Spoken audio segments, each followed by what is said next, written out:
Public টক্স থেকে আপনাদেরকে জানাই স্বাগতম। আজকে আমরা মুখোমুখি হয়েছি গাজীপুর মহানগর ছাত্রদলের সিনিয়র যুগ্ম সম্পাদক এস এম মমিনুর রহমানের। মমিনুর রহমান ভাই কেমন আছেন? জি আলহামদুলিল্লাহ, আপনি ভালো আছেন? ভালো আছি। আমাদের পাবলিক নিউজের স্টুডিওতে আপনাকে জানাই স্বাগতম। ধন্যবাদ। প্রথমেই আমরা আপনার পরিচয়টা জানতে চাইব। জি ধন্যবাদ। প্রথমে আপনাকে পাবলিক নিউজে পাবলিক টক্সে আমাকে আমন্ত্রণ করার জন্য আপনাকে স্বাগতম জানাচ্ছি। সেই সাথে যারা পাবলিক নিউজের পাবলিক টক্সে আপনারা দেখছেন সকলকে আমি আমার জায়গা থেকে স্বাগতম জানাচ্ছি। আমার পরিচয়টা হচ্ছে, আমি এস এম মমিনুর রহমান, গাজীপুর মহানগর ছাত্রদলের সিনিয়র যুগ্ম সম্পাদকের দায়িত্ব পালন করতেছি। আমার সাবেক আরেকটি পোস্ট ছিল, গাছা মেট্রো থানা ছাত্রদলের সাবেক সদস্য সচিব হিসেবে দায়িত্ব পালন করেছিলাম। এই আমার রাজনৈতিক পরিচয়। পড়ালেখা টঙ্গী সরকারি বিশ্ববিদ্যালয় কলেজ শাখা থেকে শুরু, ওইখান থেকে অনার্স করেছি, ইন্টারমিডিয়েট ওইখান থেকেই কমপ্লিট করেছি।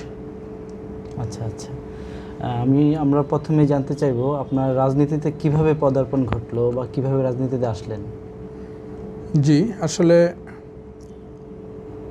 রাজনীতিটা বাংলাদেশ জাতীয়তাবাদী ছাত্রদলে ভালো লাগা ছোটোবেলা থেকেই,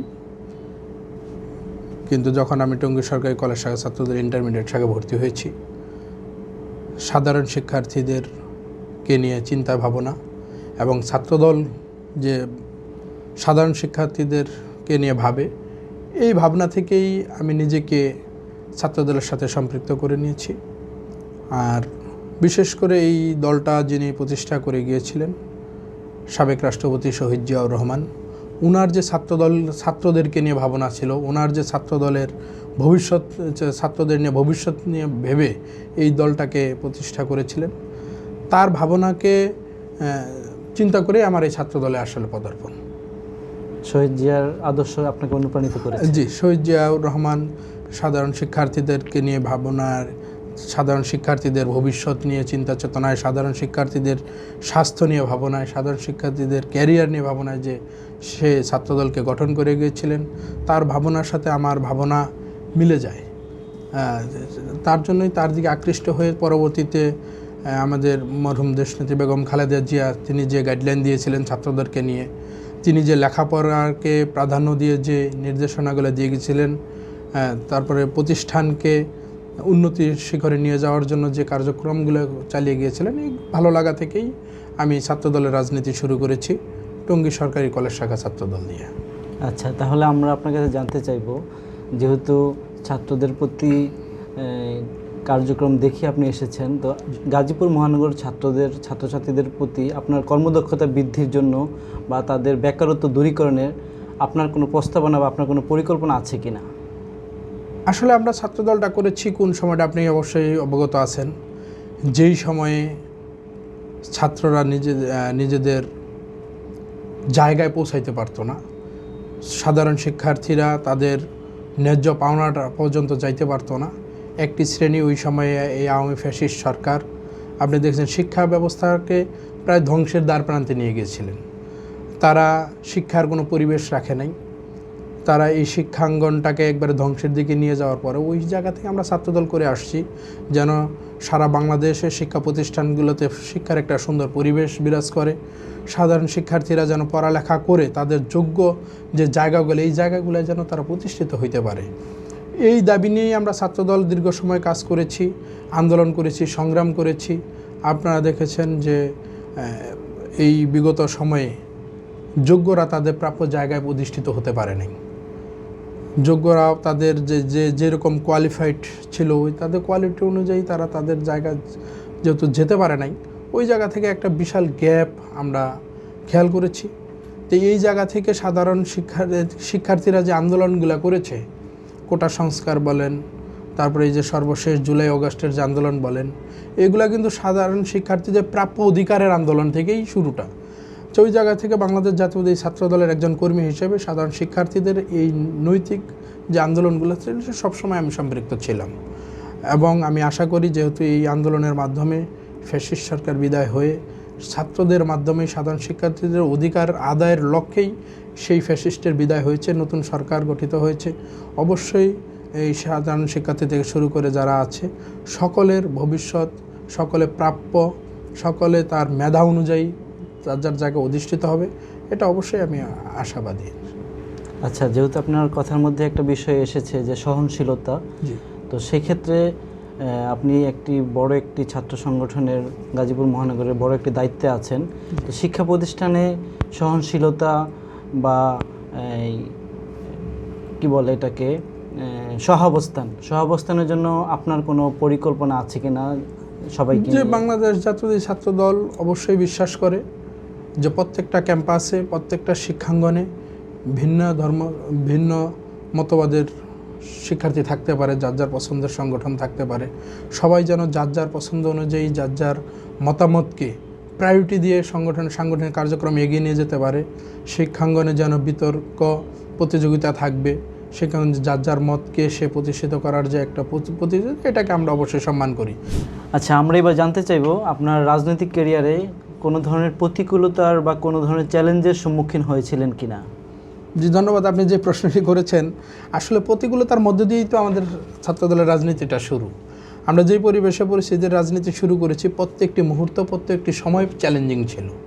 কারণ হামলা, মামলা, নির্যাতন, পুলিশি বাধা উপেক্ষা করে আমাদের রাজনৈতিক কর্মকাণ্ড পরিচালনা করতে হয়েছে।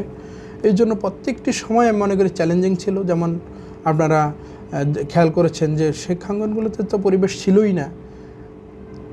তৎকালীন সরকার মানুষের ভাষাকে, মানুষের মত প্রকাশের স্বাধীনতা এতটাই ভয় পেয়েছিলেন যে তারা বাক স্বাধীনতাকে পর্যন্ত হরণ করে নিয়েছে। সেই জায়গায়, সেই প্রতিকূল পরিবেশে রাজপথমুখী রাজনীতি করেছি। শিক্ষার্থীদের ন্যায্য দাবিতে সবসময় রাজপথে ছিলাম। প্রত্যেকটা মুহূর্তে চ্যালেঞ্জিং ছিল। পুলিশের বাধাকে আমরা উপেক্ষা করে যে নিজেদের অধিকার প্রতিষ্ঠার জন্য যে লড়াই সংগ্রাম করেছি, রক্ত দিয়েছি, শ্রম দিয়েছি, প্রত্যেকটি চ্যালেঞ্জিং ছিল। আর ভৌগোলিকভাবে এমন একটি জায়গা পলিটিক্স করেছি, রাজনীতি করেছি যে সেই রাস্তা বেয়ে আপনার উত্তরাঞ্চলের 16টি জেলার চলাচল ছিল। ঢাকামুখী যে কর্মসূচিগুলো এসেছে, আমাদের তৎকালীন প্রত্যেকটি প্রোগ্রাম আমাদের সফল করার একটি সিংহভাগ দায়িত্ব আমাদের গাজীপুর মহানগর কিংবা গাজীপুর জেলা ছাত্রদলের ছিল। আমাদের আসা যাওয়া, ইভেন বাসায় গিয়েও তো নিরাপদে থাকার মতো কোনো পরিবেশ ছিল না। তাই এই জন্য ঘুমানো থেকে শুরু করে সকালে ওঠা পর্যন্ত আমরা চ্যালেঞ্জিং ছিলাম। সারাদিন তো ছিলই। আপনার যে আন্দোলন সংগ্রামের কথা বলেন, আন্দোলন সংগ্রাম করে রাজপথে থেকে আবার নিরাপদ স্থানে যাওয়া পর্যন্ত আমাদের অসংখ্য সহযোদ্ধা এরকম হয়েছে যে কর্মসূচি পালন শেষ, বাসায় যাওয়ার পথে অ্যারেস্ট হয়েছে। কর্মসূচি পালন শেষ, সে তার নিরাপদ গন্তব্যে যাওয়ার আগেই তার জীবন দিতে হয়েছে। এরকম অসংখ্য চ্যালেঞ্জিং প্রোগ্রাম, সবসময় আমরা এটা অভ্যস্ত ছিলাম। আপনার যে পূর্ববর্তী যে অভিজ্ঞতা, এই অভিজ্ঞতার আলোকে মানে ভবিষ্যতের জন্য কি শিক্ষা গ্রহণ করেছেন বা আপনার আসলে আমরা যে চ্যালেঞ্জগুলো গ্রহণ করেছি, আমি চাই যে আমরা যেই সময়টায় একজন সাধারণ শিক্ষার্থী হিসেবে যে চ্যালেঞ্জগুলো গ্রহণ করেছিলাম, সামনে যেন এরকম আর কোনো পরিবেশ তৈরি না হয়। কারণ এই পরিবেশকে ফেস করতে গিয়ে আমাদের কত সহযোদ্ধাকে জীবন দিতে হয়েছে, কত সহযোদ্ধার পরিবার তার সন্তানকে হারিয়েছে, কত সহযোদ্ধা তার প্রাপ্য অধিকার বুঝে নিতে গিয়ে নিজে পঙ্গুত্ব বরণ করেছে। এরকম চ্যালেঞ্জ না থাকুক। অবশ্যই বাংলাদেশ একটি নিরাপদ বাংলাদেশ হিসেবে গড়ে উঠুক, যার যার জায়গা থেকে মত প্রকাশের একটা স্বাধীনতা থাকুক, বিরোধিতা থাকতে পারে, প্রতিযোগিতা থাকতে পারে, কিন্তু কাউকে বাকরুদ্ধ করা না হোক, সেরকম একটা পরিবেশ চাই। সাথে সাথে একটি সন্তানকে যখন তার অভিভাবকরা স্কুলে প্রতিষ্ঠানে পাঠায়, এই সন্তানকে কেন্দ্র করে একটা পরিবারে কিন্তু একটা স্বপ্ন থাকে। আমার চাওয়া থাকবে এই স্বপ্ন যেন কারো বিচ্যুতি না হয়, স্বপ্ন যেন ভঙ্গ না হয়, সেই পরিবারটা যেন নিঃস্ব হয়ে না যায়। তার পরিবার যে তার সন্তানকে নিয়ে যে একটা আশা সঞ্চার হয়, এই আশার প্রতিফলন ঘটুক, এটাই আমার চাওয়া। আর বর্তমান সরকার যেহেতু বাংলাদেশ জাতীয় দল বিএনপি পরিচালনা করছে, তারা অবশ্যই দেখেছে যে আমরা সারা দেশের আপামর জনতা, সাধারণ মানুষ কিভাবে আন্দোলন করে আওয়ামী ফ্যাসিস্ট সরকারকে বিদায় ঘটিয়েছে। কারণ তাদের কর্মটা এতটাই হিংস্র ছিল, হিংস্রতা দিয়ে কাউকে চাপিয়ে দিয়ে বেশি দিন ক্ষমতায় থাকা যায় না। সেই জায়গা থেকে বাংলাদেশ সরকার অবশ্যই শিক্ষা গ্রহণ করবে। আর বাংলাদেশ জাতীয়তাবাদী ছাত্রদল আপনি দেখেছেন ন্যায্য অধিকারের পক্ষে, আন্দোলনের পক্ষে সবসময় যৌক্তিক সমর্থন, নৈতিক সমর্থন এবং নিজেরা উপস্থিত থেকে সাধারণ শিক্ষার্থীদের পাশে আছে। থাকবে ইনশাল্লাহ। আগামী 5 বছরে আপনি গাজীপুর মহানগর ছাত্রদলকে কোন অবস্থানে দেখতে চান? যে আমি যেহেতু গাজীপুর মহানগর ছাত্রদলের একটি জায়গায় রয়েছি, আমি দেখতে চাই যে গাজীপুর মহানগর ছাত্রদলের নেতাকর্মী প্রত্যেকটি নেতাই যেন ক্যাম্পাস ভিত্তিক হয়। ক্যাম্পাসের ভালো মন্দ প্রত্যেকটা ছাত্রনেতারা যেন শিক্ষার্থী বান্ধব হয়। শিক্ষার্থীদের প্রয়োজনে যেন রাজনীতিটা হয়। কখন শিক্ষার্থীদের কোন ধরনের প্রয়োজন, শিক্ষার্থীদের অধিকার আদায়ের জন্য রাজনীতি, বাংলাদেশ জাতীয় ছাত্রদলের রাজনীতিটা পরিচালিত হয়। কোনো এই শিক্ষার্থীরা যেন কারো পেশি শক্তিতে ব্যবহৃত না হয়, সেদিকে অবশ্যই খেয়াল রাখা উচিত। এই শিক্ষার্থীরা যেন তাদের অল্পতে তাদের শিক্ষা জীবন শেষ না হয়। শিক্ষার্থীদের জীবন যেন শিক্ষা জীবন শেষে হতাশায় পরিণত না হয়। একটি শিক্ষার্থী দেখা যায় যে পড়ালেখা করে দীর্ঘ সময় পড়ালেখা করার পরে যেন বেকারত্বে না ভুগে। এই দিকগুলো বিবেচনা করে বাংলাদেশ জাতীয় ছাত্রদল অবশ্যই ভূমিকা রাখবে, এটা চাই। আর আরেকটা সবচেয়ে বিষয় যেটা আমরা পূর্বে খেয়াল করেছি, যে সহিংসতা, ছাত্রদের হাতে যেন কলম থাকে, অস্ত্র না উঠে আসে। এই সহিংসতা আমাদের কত জীবনকে ধ্বংস করে দিয়েছে, কত পরিবারকে নিঃস্ব করে দিয়েছে। এই যে জিনিসটা পুনরাবৃত্তি হোক, ক্যাম্পাস সুন্দর সুশৃঙ্খল একটা পরিবেশে থাকুক, শিক্ষার্থীদের প্রতিযোগিতা থাকবে, বিরোধিতা থাকবে, এটা যেন যুক্তি নির্ভর হয়, তর্ক নির্ভর, এ পর্যন্ত সীমাবদ্ধ থাকাটাই আমি মনে করি বাঞ্ছনীয়। চমৎকার আপনার পরিকল্পনা, চমৎকার ভাবনা। সাধারণ শিক্ষার্থীদের উদ্দেশ্যে আপনার কি বার্তা রয়েছে?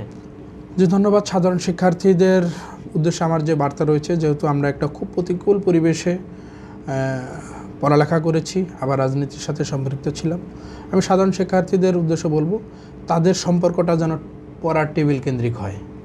কারণ আমরা অনেক সময় খেয়াল করে দেখেছেন, বিগত সময়ে ছাত্ররা পড়ালেখার চাইতে প্রশ্ন ফাঁসের দিকে বেশি মনোযোগী ছিল।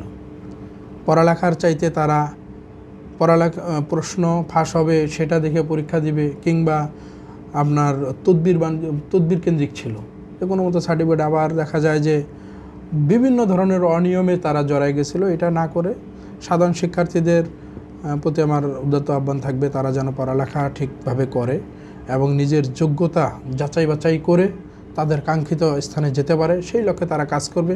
সমাজে অনেক ধরনের বিশৃঙ্খল পরিবেশ তৈরি হয়েছিল বিগত সময়ে, সেই জায়গা থেকে আমাদের বের হয়ে আসতে হবে। ধন্যবাদ। সর্বশেষ পাবলিক নিউজের দর্শকদের উদ্দেশ্যে আপনার কি বার্তা রয়েছে? জি ধন্যবাদ। পাবলিক নিউজ যারা দেখছেন তাদের উদ্দেশ্যে একটি কথা বলবো, সেটা হইল ভালো কাজের প্রশংসা করতে হবে, খারাপ কাজের মন্দ নিন্দা জানাতে হবে, যেন সত্যটা উঠে আসতে পারে। সত্যটা প্রকাশে নিউজকে সবসময় সহায়তা প্রদান করতে হবে এবং মিথ্যা থেকে নিজেদেরকে দূরে রাখতে হবে। এটা আমার ব্যক্তিগত মতামত। ধন্যবাদ। আজকে আমাদের সম্মানিত অতিথিকে আমাদের স্টুডিওতে আসার জন্য ধন্যবাদ জানাচ্ছি।